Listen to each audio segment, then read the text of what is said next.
नमस्कार राजस्थान, आपके पसंदीदा शो 5 के प्रहार में आप सभी का स्वागत। मैं हूं आपके साथ हेमंत कुमार और आज का मुद्दा है स्कूल में लापरवाही, टीचर्स पर कार्रवाई। क्योंकि आज सूबे के शिक्षा मंत्री मदन दिलावर ने कोटा के कई सरकारी स्कूलों का औचक निरीक्षण किया, एक टीचर पर कार्रवाई भी की है। दावा शिक्षा मंत्री की तरफ से किया गया है कि आज प्रदेश में प्राइवेट स्कूलों से बेहतर स्थिति और बेहतर पढ़ाई सरकारी स्कूलों में होती है। लेकिन सबसे बड़ा सवाल ये कि सरकारी स्कूलों का ढांचा आखिरकार कैसे सुधरे, टीचर्स की लापरवाही पर लगाम कैसे लगे, इंफ्रास्ट्रक्चर ठीक कैसे किया जाए ताकि हमारे बच्चों को बेहतर शिक्षा मिल सके। आज इसी सबसे महत्वपूर्ण मुद्दे पर हम चर्चा करेंगे। पहले रिपोर्ट देखिए।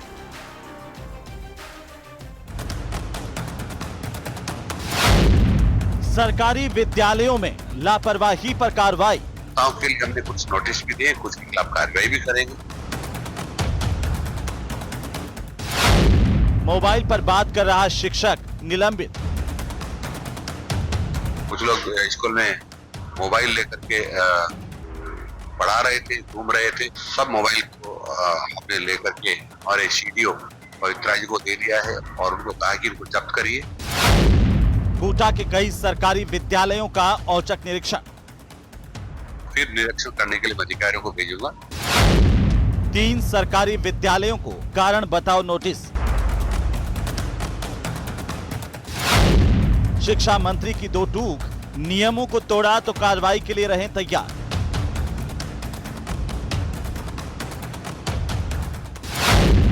कांग्रेस का तंज, शिक्षा के उद्धार के लिए सरकार ने कुछ नहीं किया और ये छोटी छोटी कार्रवाई करके सिर्फ अपनी सक्रियता दिखाना चाहते हैं, लेकिन वास्तविकता में शिक्षा के उद्धार के लिए सरकार ने न तो कोई काम किया, न शिक्षा मंत्री का इस ओर ध्यान है। स्कूलों में लापरवाही, टीचर्स पर कार्रवाई। तो जहां शिक्षा मंत्री सूबे में शिक्षा व्यवस्था में सुधार की बात कर रहे हैं, तो वहीं दूसरी तरफ एक पक्ष टीचर्स का है और दूसरा पक्ष है उन अभिभावकों का जिन गरीबों के बच्चे सरकारी स्कूल में पढ़ते हैं। ये अलग अलग पक्षों को अलग अलग तरीके से देखना चाहिए। सरकार कैसे आखिरकार इन स्कूलों की स्थिति को बेहतर कर पाए, टीचर्स के जो पद खाली हैं उनसे लगा करके जो लाइब्रेरी के पद खाली हैं उन पर आखिर सरकार का स्टैंड क्या है। कई स्कूलों में डबल प्रिंसिपल इस वक्त भी काम कर रहे हैं, एक प्रिंसिपल कार्यवाहक है और दूसरा प्रिंसिपल जो है वो बेवजह प्रिंसिपल की सैलरी उठा रहा है। लेकिन दूसरी तरफ कई स्कूलों की हालत यह भी है, 4801 स्कूल ऐसे भी बताए जा रहे हैं, खुद टीचर्स के आंकड़े हैं कि यहां पर बिना प्रिंसिपल के स्कूल चल रहे हैं। तो व्यवस्थाएं कैसे बदले, सरकार इसे लेकर क्या कर रही है, ये तमाम तथ्य हैं जिनको जानने की आज कोशिश करेंगे। और प्रदेश की सबसे बड़ी चर्चा में आज हमारे खास मेहमानों से मैं आपका परिचय करवा दूं। इस वक्त आज हमारे साथ हैं मदन प्रजापत, भारतीय जनता पार्टी के प्रवक्ता, और साथ ही साथ डॉक्टर सीबी यादव हमारे साथ जुड़ चुके हैं, कांग्रेस पार्टी के प्रवक्ता। आशुतोष रावत हमारे साथ हैं, वरिष्ठ पत्रकार के तौर पर। आप सबका स्वागत, सबका अभिनंदन। और सबसे पहले मदन जी, एक सवाल आपसे कि आज शिक्षा मंत्री ने कई स्कूलों का दौरा किया और पाया कि अनियमितताएं बहुत है। बाद में कहा कि आज जो है स्थिति प्राइवेट स्कूलों से बेहतर है सरकारी स्कूलों की।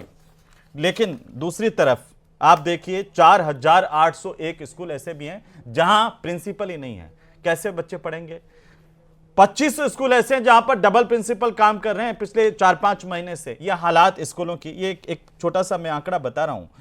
इसके अलावा बहुत सारे स्कूल ऐसे हैं जहां पर ज्यादा टीचर्स हैं, एक्सेस में है टीचर्स, बच्चे कम हैं। बहुत सारे स्कूल ऐसे हैं जहां पर टीचर नहीं है।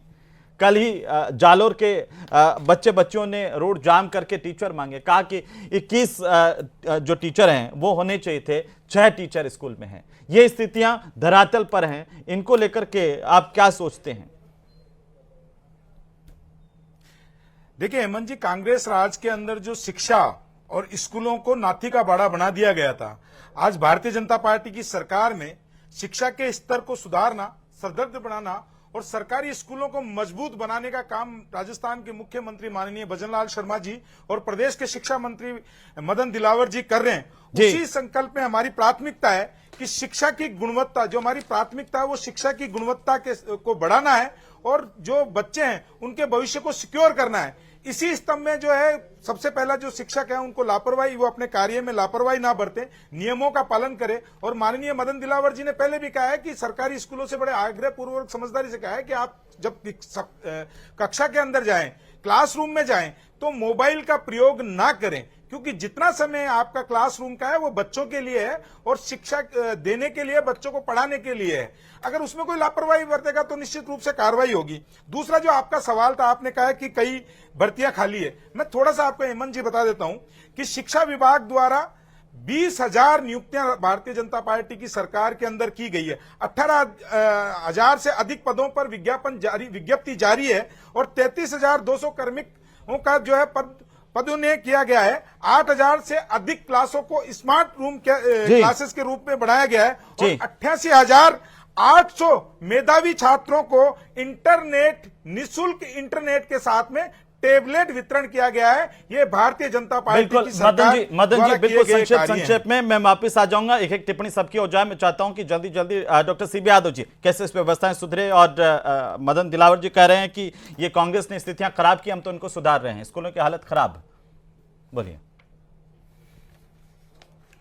गुणवत्ता कैसे सुधरे, सवाल तो ये है ना। गुणवत्ता सुधरे बजट से सुधरे, मॉनिटरिंग से सुधरे, आपकी पॉलिसी से सुधरे। जैसे आंकड़े बता रहे हैं ना, हमारे टाइम पे बजट जो था शिक्षा पर वो 38,712 करोड़ रुपए था।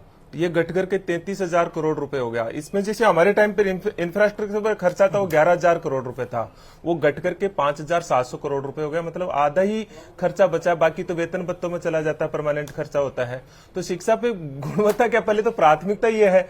एनईपी के तहत 6% आपने जीडीपी का लक्ष्य रखा, अभी तो 1.5% पे टिके हुए, उसको कम और कर दिया है। लाइब्रेरीज का खर्चा जो बजट था उसकी कटौती कर दी गई है। और ये तो सीधी पोल खोल रहे हैं खुद की शिक्षा का हाल बेहाल हो रहा है, स्कूलों की हालत क्या है और कौन करेगा। आखिर प्राथमिकता क्या होगी? शिक्षा मंत्री जब ये ऐसा हो कि उनकी खुद की अनुकरणीय कोई व्यवहार ही नहीं हो, उनके मुंह से केवल गालियां निकले और शिक्षकों के लिए अपशब्द निकले या केवल सांप्रदायिक भाषा निकले, तो उन शिक्षा मंत्री से कौन क्या अपेक्षा रखेगा? किस शिक्षक के मन में उनके प्रति एक सम्मान का भाव जागृत होगा? तो पूरा अधिकारी, पूरा स्ट्रक्चर, पूरा कोलैप्स मार गया है। और मैं बता रहा हूं, ये दुर्भाग्य इस प्रदेश का कि हमको एक ऐसा शिक्षा मंत्री भी भारतीय जनता पार्टी नहीं दे पा रही है जो थोड़ा पढ़ा लिखा होकर के थोड़ा सा मतलब जिसका व्यवहार अनुकरणीय हो। अब उनकी भाषा में अगर दबंगाई हो तो फिर क्या हो सकता है? ये स्थितियां, जर्जर स्कूल है, कालीबाई का पाठ हटा दिया गया है। आप देखो मराठाओं का प्रदेश बता रहे हैं कि उनका पूरा अतिक्रमण क्षेत्र है। यहाँ आप देखो कि हमारे आर्य जैसे यूनिवर्सिटी के अंदर आप देखेंगे कि ज्योतिबा फुले का सेक्टर हटा रहे हैं। तो यही काम कर रहे हैं, इसके अलावा बचा क्या है? हेमंत जी, आप इंफ्रास्ट्रक्चर सुधारना, खर्च बढ़ाना, मॉनिटरिंग बढ़ाना, छोटे-छोटे संक्षेप में बहुत सारे हमारे साथ मेहमान आज। ठीक है सीबी यादव जी, जवाब दीजिए जल्दी से। मैं हेमंत जी, जो मेरे मित्र बजट की बात कर रहे थे, उस बजट की बात में मैं इनको बोलता हूं, ये बड़े भ्रमित करते हैं क्योंकि राहुल गांधी की झूठ की फैक्ट्री के तैयार प्रोडक्ट ही हैं, तो इनके अलावा झूठ से कुछ नहीं निकलेगा। माध्यमिक शिक्षा विभाग द्वारा 139 करोड़ रुपए जो है वो 2024-25 के बजट में दिए गए। प्रारंभिक शिक्षा द्वारा दिए गए 24 करोड़ से अधिक है। मुख्यमंत्री अनुप्रति कोचिंग योजना के ऊपर 134 करोड़ रुपए और मेरिट छात्रों के अंदर 4,000 करोड़। ये गार्गी पुरस्कार योजना में 175। तो सारा जोड़ के बताओ, मैं बता रहा हूं, आप बता रहे हैं। मैं मूल्यांकन कर देता हूं। यादव जी, एक सेकंड रुक जाओ ना। इनके टाइम में मेधावी छात्रों को टेबलेट देने का जो 5 साल का क्राइटेरिया है वो 0 रुपए। और हमारे भारतीय जनता पार्टी के 1.5 साल के कार्यकाल के अंदर एजुकेशन का बजट बढ़ा है या घटा है? 54 करोड़ रुपए बढ़ाए। मैं बता रहा हूं बढ़ाए, ये सुने नहीं। एक चीज मैं कह रहा हूं ना, आप बताइए। 0, मैं ये बड़ी दिखा रहा हूं। मेधावी छात्रों को 5 साल में 0 टेबलेट रुपए, 0 रुपए का। आज भजन लाल जी की सरकार में 163.34, क्योंकि सुनने की क्षमता ही नहीं है। सीबी यादव जी को पता है कि झूठ की फैक्ट्री के अंदर पोल खुल रही है।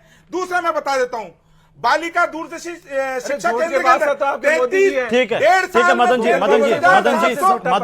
बिल्कुल छोटी टिप्पणी। मदन जी हो गया हमारे साथ। और भी मेहमान विपिन शर्मा जी। ठीक है सर, विपिन शर्मा जी, कैसे स्कूलों की स्थिति, पढ़े लिखे के ऊपर टिप्पणी ले लीजिए। हाँ जल्दी से सर, पढ़े लिखे पे टिप्पणी। मैं खुद अभी शिक्षा मंत्री जी जुड़ रहे हैं, शिक्षा मंत्री जी जुड़ रहे हैं, उनसे भी ले लूंगा। आप बोल लिए सर, मैं शिक्षा मंत्री जी जुड़ रहे हैं, कोशिश कर रहा हूँ कि शिक्षा मंत्री जी आ जाए। जी हाँ, अब पूरा कर लीजिए 10 सेकंड। जो अभद्र बोला है मेरे सीबी यादव जी ने, वो पूरा कर लूं मेरा कंप्लीट। ये कह रहे हैं कि इनकी भाषा कैसी है, सीबी यादव जी भूल गए क्या? हेमंत जी तो गवाह होंगे। नहीं। गोविंद सिंह डोटासरा जी के घर पे शिक्षक आए थे, पूरे राजस्थान के मीडिया ने देखा है किस तरीके से बेइज्जत करके निकाला है। और महिलाओं की बात मत करो आप मेरे सामने, यहाँ पे आप मत करिए। आपको किस मुंह से आप महिलाओं की बात करते हैं? सबसे बड़े सदन के अंदर राजस्थान में एक कहने वाला मंत्री किसका था?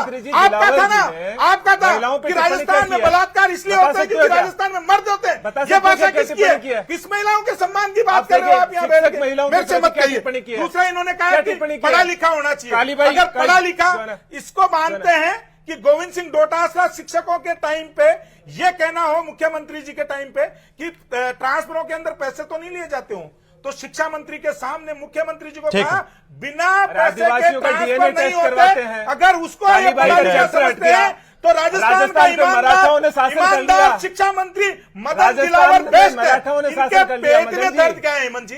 राणा सांगा चिल्लाते रह गए। खत्म कर देता हूँ। इनके पेट में दर्द ये है कि आज राजस्थान का दलित शिक्षा मंत्री होने के कारण कांग्रेस के पेट में दर्द है, क्योंकि दलित शिक्षा को किस तरीके से शुद्धिकरण कर सकता है, ये दर्द ये है। स्कूलों में बच्चे छत गिरने से मर रहे हैं, आप फिर यहाँ रोना रो रहे हैं। यहाँ पे बताओ ना, बात कर रहे हो रोज 5 साल का शर्म नहीं आती यहाँ पे? मैं तो बता रहा हूँ रोज दुर्घटना हो रही है स्कूलों में। 5 साल में कितने रुपए दिए? रोज दुर्घटना हो रहे हैं। और भजनलाल जी की सरकार में कितने? शांत होइए। विपिन शर्मा जी, स्वागत है। विपिन शर्मा शिक्षक नेता हमारे साथ जुड़ चुके हैं। विपिन जी, शिक्षा की स्थिति कैसे सुधरे सर? और टीचर्स आज देखिए, जब शिक्षा मंत्री स्कूल में औचक निरीक्षण करने के लिए गए, यहां पर सूरजपोल के स्कूल में, कोटा के ब्रिजराजपुरा, सूरजपोल, महावीर नगर, तो वहां पर टीचर जो है वो क्लासरूम में फोन पर बात कर रहे थे। ऐसी तस्वीरें भी आई कि कभी टीचर्स जो है वो स्कूल के अंदर फोन पर पिक्चर देख रहे हैं, कभी फोन पर बात कर रहे हैं। कैसे स्थितियां सुधरेगी सर? निश्चित रूप से अगर बात करें तो टीचर्स को फोन पे प्रोहिबिशन की बात करें तो सरकार एक पूर्ण निर्णय ले ले, आधे अधूरे आदेश ना निकाले कि शिक्षक को मोबाइल वहां लेके जाना ही नहीं है, तो शिक्षक मोबाइल लेके ही नहीं जाएगा। आपको वहां से कई शिक्षा से 40 से 50 काम तो आप शिक्षक से मोबाइल से कराते हैं। सुबह से लेकर साला दर्पण का काम मोबाइल पे होता है। वहीं दूसरी ओर बात करें तो करीब 60,000 शिक्षक बीएलओ लगे पड़े हैं, उनको फोन उठाना ही उठाना। बीएलओ का फोन अगर नहीं उठाएगा किसी का नाम जुड़वाने वाले का, तो एसडीएम सस्पेंड कर देगा। उसमें से करीब 10,000 सुपरवाइजर रखे हुए हैं, उनका फोन उठाना है। अब शिक्षक ने किस परिवेश में, किस बात में उन्होंने फोन पे बात कर रहे थे, ये देखने का विषय है। सरकार एक निर्देश दे दे कि हम शिक्षक को मोबाइल लेके ही नहीं जाना स्कूल में, तो कोई भी शिक्षक मोबाइल नहीं लेके जाएगा। सरकार का मैं कह रहा हूं 80% काम रुक जाएगा। सारा काम मोबाइल पे हो रहा है। स्कूलों में कहां पर नेट लगा पड़ा है, कहां पर आपके पास कंप्यूटर है? तो सरकार निर्देश दे दे, हम तैयार हैं। स्कूलों में कंप्यूटर नहीं है, इंटरनेट नहीं है। कहां है स्कूलों में? आप अगर बात करें प्राइमरी में, मिडिल स्कूलों में कहां इंटरनेट है? स्कूलों के अंदर इंटरनेट नहीं है। कंप्यूटर कैसे सिखाते हैं फिर बच्चों को? सर सीनियर सेकेंडरी में ही इंटरनेट है। 19,000 में अगर बात करें तो 12-15,000 में इंटरनेट है। 21वीं सदी में राजस्थान के स्कूलों में किसी में भी जो है, आप बड़ी बात कर रहे हैं, मिडिल स्कूल तक में कहीं भी इंटरनेट कंप्यूटर नहीं है, ये करें? नहीं है सर, बिल्कुल नहीं है। प्राइमरी स्कूल है राजस्थान में करीब 45,000 और 16,500 स्कूल मिडिल स्कूल है। वहां कहा कंप्यूटर और नेट की सुविधा है। अपने मोबाइल से काम करता है शिक्षक, सारी सूचना अपने मोबाइल से भेजता है, अपने नेट के द्वारा भेजता है। प्राइमरी स्कूल कितने हैं? करीब 45,000 प्राइमरी स्कूल है। उसमें किसी में भी इंटरनेट नहीं है? बिल्कुल नहीं है, किसी में भी इंटरनेट नहीं है, कोई कंप्यूटर की कोई सुविधा नहीं है। तो हम क्या पढ़ा रहे हैं फिर बच्चों को, और कैसे हम 21वीं सदी के हिसाब से, टेक्नोलॉजी के हिसाब से हम बच्चों को तैयार करेंगे सरकारी स्कूल के? पढ़ाने की बात करें, किताबें हैं उनके अनुसार पढ़ा रहे हैं। काम जो हो रहा है सरकार, जबकि सरकार तो कह रही है कि हम स्मार्ट क्लासरूम बना रहे हैं, स्मार्ट क्लासरूम की तरफ बढ़ रहे हैं। और कांग्रेस दावा कर रही थी कि हमने इतनी सारी स्कूलों को इंटरनेट से जोड़ा था। वो क्या था फिर? झूठ है, बताइए विपिन जी। और एक मेरा सवाल और है, अब टीचर्स खुद बार बार विरोध प्रदर्शन करते हैं, सरकार कोई भी निर्णय करती है फिर उसके खिलाफ आप हो जाते हैं, ये हमने बहुत बार देखा है। तो आप अपने आप पर नियंत्रण कब लागू करेंगे? आप आगे बढ़कर कब कहेंगे कि स्कूलों के अंदर बायोमेट्रिक की व्यवस्था कीजिए? क्यों नहीं हो रहा ये, जब सारे सरकारी दफ्तरों में, प्राइवेट जो है वो दफ्तरों में सब चल रहा है? क्या दिक्कत है शिक्षकों? आप क्यों नहीं मांग करते हैं कि सुधार कीजिए? सर सुधार की मांग तो इतनी जबरदस्त है, 1.5 लाख पद खाली पड़े हुए 5 साल से तृतीय श्रेणी की बायोमेट्रिक लगनी चाहिए कि नहीं लगनी चाहिए? आप बताइए विपिन शर्मा जी, आप ही के शिक्षक नेता इसका विरोध कर चुके हैं, इसलिए मैं कह रहा हूं लगनी चाहिए कि नहीं लगनी चाहिए, बताइए। सरकार बाकी सारी सुविधाएं दे, निश्चित रूप से बायोमेट्रिक लगनी चाहिए। लगनी कोई शिक्षक चाहिए। मना नहीं कर रहा, अगर टाइम पे शिक्षक नहीं जाता उसके खिलाफ कार्रवाई होनी चाहिए। शिक्षक फोन पे बात कर रहा, मंत्री जी ने पकड़ा, निश्चित रूप से कार्रवाई होनी चाहिए। हम किसी शिक्षक का पक्ष नहीं ले रहे, तो पर उसके परिप्रेक्ष्य देखने आरोप यह है कि भाई शिक्षक क्या करते हैं, बेवजह गायब हो जाते हैं। आज स्कूल में शिक्षक मिले नहीं, गायब, आधे से ज्यादा शिक्षक गायब हो जाते हैं। वो एक दिन आते हैं और साइन मार देते हैं पूरे रजिस्टर में। तो ये बायोमेट्रिक से इसका लफड़ा तो नहीं है। साला दर्पण पे ऑनलाइन उपस्थिति जाती है पर डे की, कोई भी शिक्षक ऐसे कोई भी साइन नहीं मारता। साला दर्पण पे उपस्थिति ऑनलाइन जाती है पर डे की, और उसी शिक्षक को करनी होती है। ऐसे कोई भी नहीं करेगा कि शिक्षक चला जाए उसकी ऑनलाइन उपस्थिति, ये गलत भ्रम है। और मैं ये कहना चाहता हूं, यहाँ पर अभी बात चल रही थी कि किसी भी सरकार को रिटेन एक शिक्षा मंत्री कर सकता है। किसी भी सरकार की अगर आप बात करें, पिछली सरकार की आप बात कर रहे हैं कि साहब जो भी शिक्षा मंत्री थे उन्होंने भ्रष्टाचार किया, ये किया। जिस दिन सरकार रिपीट हो जाएगी उस दिन ये मान लेना कि उस सरकार का शिक्षा मंत्री बहुत अच्छा रहा होगा, तभी सरकार रिपीट हुई है। राजस्थान में शिक्षा मंत्री की वजह से सरकारें रिपीट नहीं होती। नहीं, लेकिन आप ये जो कह रहे हैं ये बात, ये मेरे समझ से बाहर है। उच्च माध्यमिक स्कूलों में आप कह रहे हैं कि किसी में भी मिडिल स्कूलों में, प्राइमरी स्कूलों में कहीं पर भी राजस्थान में इंटरनेट और कंप्यूटर की व्यवस्था नहीं है। नहीं है सर, बिल्कुल नहीं है। मदन प्रजापत जी, हम क्या गरीब के बच्चों को कहां ले जा रहे हैं सर? देखिए, क्यों नहीं है? नहीं देखिए हेमंत जी, मैं विपिन जी की बात से सहमत नहीं हूं।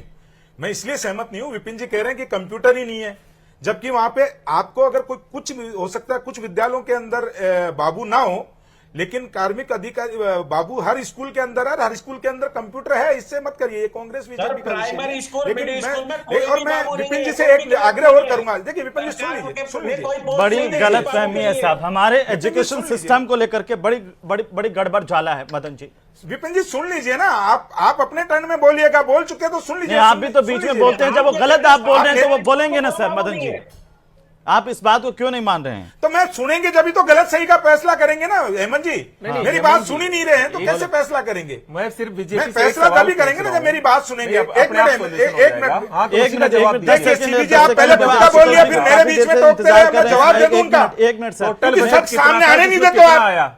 ये राहुल गांधी की झूठ की फैक्ट्री के प्रवक्ता हो क्या आप? सच सामने आने नहीं देते, बोलने नहीं देते हो किसी को। झूठ के बादशाह नरेंद्र अरे मोदी झूठ जी के, है। राहुल गांधी की झूठ की फैक्ट्री के प्रोडक्शन तैयार हो रहे हो आप, मुझे पता है। यहाँ पे गूगल बाबा में दबा लो, वो बोल देगा। तो मैं कह रहा हूँ आ जाओ ना आप, मैं तो एक एक आंकड़ा लेके बैठा हूँ। हिम्मत हो तो दिखाइए एक आंकड़ा आपका। आंकड़ा ही तो पूछ क्या रहे दिखाइए हैं। ना, मैं तो बता रहा हूँ ना। कितना बताइए, बजट था कितने 5 साल में एजुकेशन कितने पे, माध्यमिक जो आपका कितना हो शिक्षा के गया, विद्यार्थियों यही को तो पूछ कितने रहे रुपए हैं। का खर्च किया बताइए, यही तो पूछ रहे हैं। बताइए ना, बजट बताइए। तो पूछ रहा हूं मैं मैं। कह रहा हूँ जीरो, मैं कह रहा हूँ 163 करोड़ रुपए किसने दिए? भजन लाल जी की सरकार ने दिए हैं। बजट कितना था? भजन लाल जी की सरकार ने दिए, आपने जीरो। माध्यमिक के विद्यार्थियों को 5 साल तक 1 रुपए का टेबलेट नहीं बांटने वाली, गरीब का बच्चा पढ़ नहीं ले, इंटरनेट नहीं मिल जाए, टैबलेट नहीं मिल जाए, वो कौन थी? वो सरकार थी, कांग्रेस की, अशोक गहलोत की सरकार। लेकिन भजन लाल जी की सरकार ने बच्चों के नहीं, मदन जी ये सारी बातें ठीक है। मैं एक छोटी सी टिप्पणी, आशुतोष जी, व्यवस्थाएं कैसे सुधरे सर, ये पूरा का पूरा। सर मैं आ रहा हूं मदन जी, बहुत हो गया सर। आशुतोष जी, ये उसी पे कह रहा हूँ, अगर विपिन जी का जवाब ये दे लेते मैं आ जाऊंगा वापस, उस पर जवाब पे आ जाएंगे। आशुतोष जी के एक सीनियर जर्नलिस्ट के तौर पर एक टिप्पणी बहुत जरूरी है, बहुत जरूरी है। अभी देखिए हम कैसे 21वीं सदी के अंदर हमारे गरीबों के बच्चों को आगे बढ़ाने की कल्पना करें। हमारे स्कूलों की हालत क्या है सर? आज शिक्षा मंत्री कह रहे हैं कि प्राइवेट स्कूलों से बेहतर स्थिति सरकारी स्कूलों की। रुक जाइए मदन जी, साइलेंट कीजिए। आशुतोष रावत जी, जी हेमंत जी, देखिए सरकार के दावे हमेशा हर सरकार के समय में रहते हैं कि हमने पहले से ज्यादा इंप्रूवमेंट किया है, और निश्चित तौर पर इंप्रूवमेंट हो रहा है। लेकिन वास्तविकता जो भी विपिन जी कह रहे थे वो वास्तविकता है,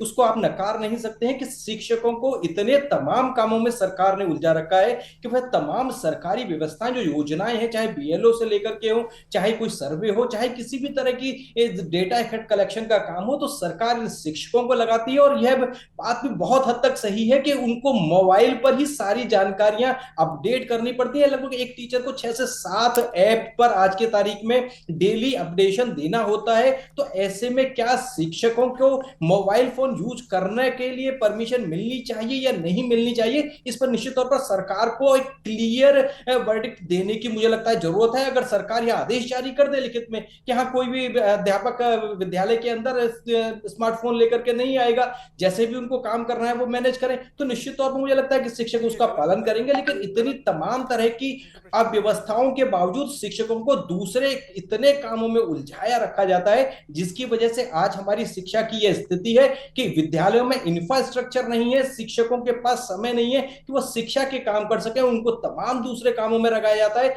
इतने पद खाली पड़े हुए हैं और उसके बाद हम उम्मीद करते हैं कि हमने स्कॉलरशिप दे दी, हमने स्मार्टफोन बांट दिए, हमने स्मार्ट बोर्ड। सर एक आंकड़ा आपको ताज्जुब होगा आप सबको। आप अब मुझे कोई बता सकता है कि आखिरी समय में, स्कॉलरशिप की बात कर रहे हैं, आखिरी समय में छात्रवृत्ति में इजाफा कब हुआ था लास्ट टाइम?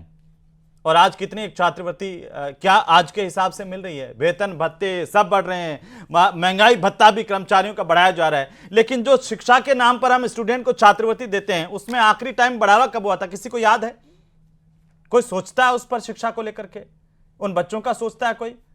और एक विपिन जी छोटा सा सवाल ये है कि जब कांग्रेस राज के अंदर ये जो कंप्यूटर अनुदेशक लगाए गए थे स्कूलों के अंदर, कंप्यूटर टीचर, वो कौन सी मिडिल से ऊपर में लगाए गए थे सब में?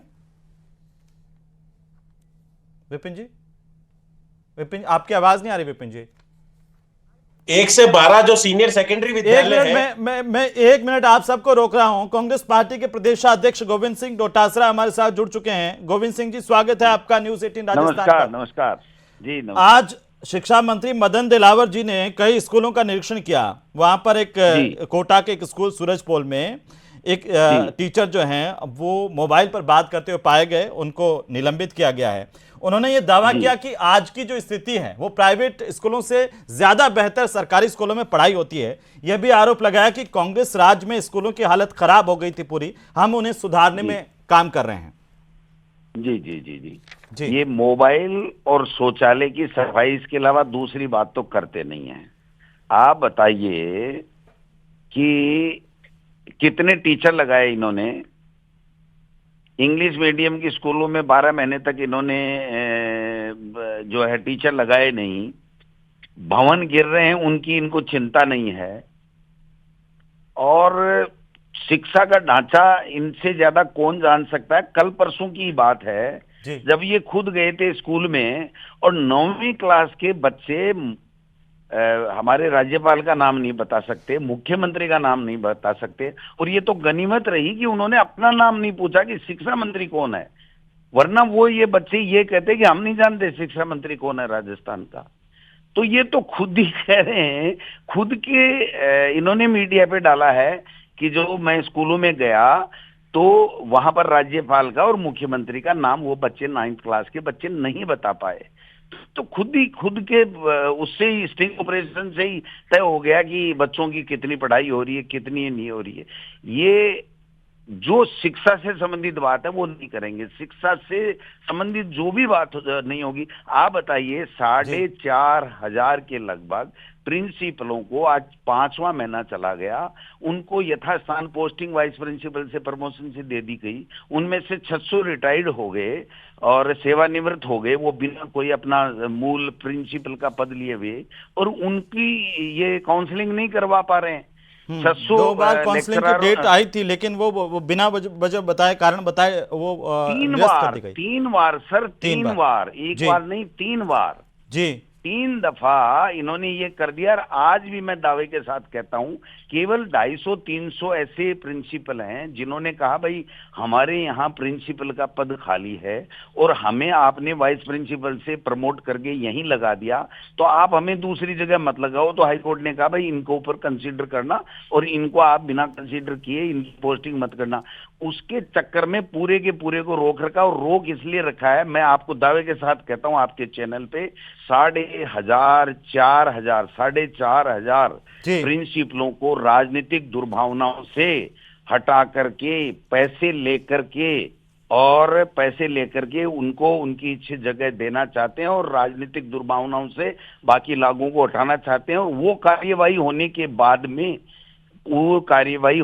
बाद में इनको जो पोस्टिंग, ये प्रमोशन वाले जो वाइस प्रिंसिपल से परमिशन है उनको देंगे। और मुख्यमंत्री जी को भली भांति इसका ज्ञान है कि इन्होंने 4,500 की जो लिस्ट बनाई है प्रिंसिपल की, उसमें 90% भ्रष्टाचार के आधार के ऊपर वो लिस्ट बनाई है। उन्होंने रोक रखी है, वो कब तक रोके रखते हैं ये जाने, इनका काम तो डोटासरा जी, आप कह रहे हैं कि ये जो है वो पैसे लेकर के इनको मनचाही जगह पर पोस्टिंग दे रहे हैं अपने। बिल्कुल बिल्कुल, मनचाही जगह पे तो वो तो आप पर आरोप लगाते हैं कि आपके राज्य में ऐसा होता था, हमारे राज्य में तो हमने पूरा करप्शन खत्म कर दिया है। मुख्यमंत्री जब पूछते थे टीचर से आपकी मौजूदगी में, तो वो कह रहे हैं कि टीचर्स कहते थे कि हाँ सब आपकी सरपरस्ती में पैसे लेकर ट्रांसफर होते थे।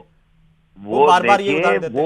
वो कॉमन बात मुख्यमंत्री जी ने की थी, और कॉमन बात के बाद में मुख्यमंत्री जी ने खुद ने कहा था कि कोई ऐसा नहीं है, कोई डिपार्टमेंट जिसमें भ्रष्टाचार होता ही नहीं हो। मेरे खुद के डिपार्टमेंट में वो ये कह रहे थे कि आईपीएस पकड़े जाते हैं, मैं गृह मंत्री हूं, दूसरे हूं, एक कॉमन बात उन्होंने की थी। लेकिन इनको तो खुद को 5,000 रुपए देते हुए स्टिंग ऑपरेशन हो गया, और कैमरे वाले ने कहा साहब ये 5,000 रुपए दे रहा है। जो अगर वो कैमरे वाला नहीं कहता तो ये तो खुद ही रख लेते अपने जेब में।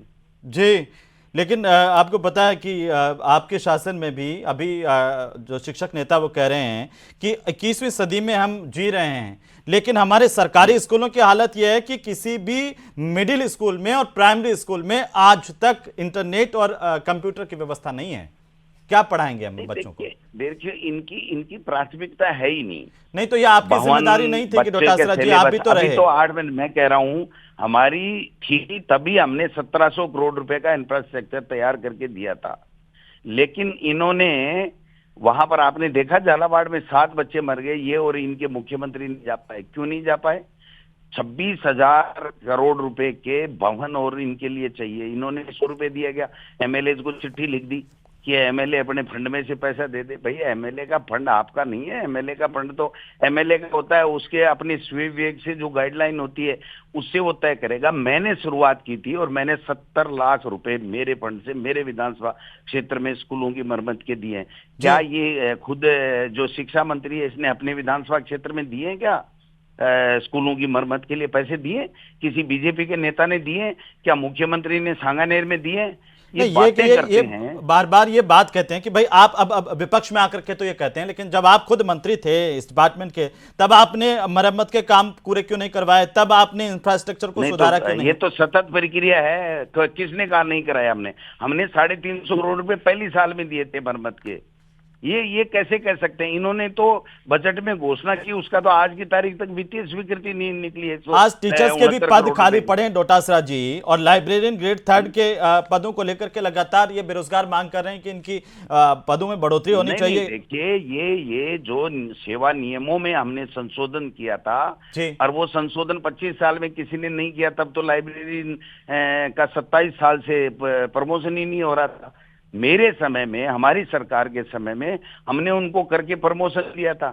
ये जो पीटीआई की भर्ती हो रही है ना, ये पीटीआई की भर्ती नहीं होती अगर सेवा नियम में जो डिग्री के नाम का संशोधन अगर हम नहीं करते। लेकिन पीटीआई की भर्ती में तो कितना फर्जीवाड़ा सामने आया सर, आपने फर्जीवाड़ा हुआ तो पकड़ो ना, कौन मना कर रहा है? उनको जेल भेजो ना। मतलब इसका मतलब ये है कि अब थानेदार की भर्ती भी नहीं होगी, अब पीटीआई की भर्ती भी नहीं होगी, अब शिक्षकों की रीट भी नहीं होगी, और दूसरे जो विभाग हैं ईओ की भर्ती परीक्षा भी नहीं होगी। अगर फर्जीवाड़ा हो रहा है तो रोकने का काम सरकार का है, लेकिन भर्तियां तो बेरोजगारों को देनी पड़ेंगी कि नहीं देनी पड़ेंगी?